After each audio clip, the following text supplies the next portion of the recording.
Donc, on pourrait organiser toutes sortes de parcours, la manière de disposer, d'aménager,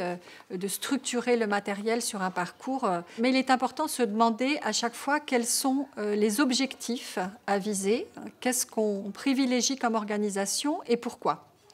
Donc, dans l'ouvrage, les différents parcours de motricité ont proposé 5 grands types d'organisation du matériel, en chemin parallèle avec le matériel organisé sur des pistes les unes à côté des autres, ce qui permet une progression des élèves en miroir, c'est-à-dire qu'ils peuvent voir sur le chemin d'à côté ce que l'élève met en œuvre comme action motrice, et c'est très intéressant pour le représenter et pour enrichir les productions des élèves les uns par rapport aux autres. Le parcours en continu, le parcours linéaire, va être très intéressant, lui, pour solliciter la dynamique, la vitesse, l'enchaînement des actions, la fluidité des actions motrices que les élèves vont mettre en œuvre pour réaliser le parcours avec un point de départ, un point d'arrivée et donc une tension corporelle, une tension motrice soutenue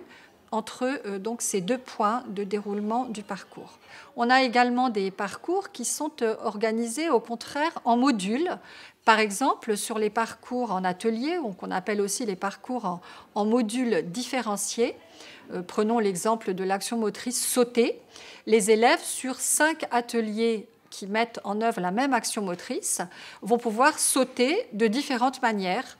ce qui va solliciter par exemple des appuis corporels différents ou bien des niveaux de complexité de l'action motrice différentes. Le parcours en atelier est très intéressant pour différencier la progression, pour soutenir ou pour étayer certaines actions motrices d'élèves plus ou moins habiles à un moment donné de l'année. On a aussi des parcours qui proposent des itinéraires qui peuvent être fléchés, codés. Le parcours en itinéraire, il est proposé aux élèves avec un système d'encodage symbolique, alors utilisant par exemple des flèches, mais aussi des signes de couleur, des signes qui permettent d'orienter la progression des élèves à l'intérieur du parcours. Ce type de parcours est intéressant parce qu'il permet de travailler la transversalité des apprentissages, en particulier l'entrée dans l'écrit, l'usage de codes, de signes qui sont déjà pour certains une préparation à la lecture, mais aussi un certain nombre de codages qui sollicitent la logique, le raisonnement et le travail de manière séquentielle pour produire telle ou telle action motrice.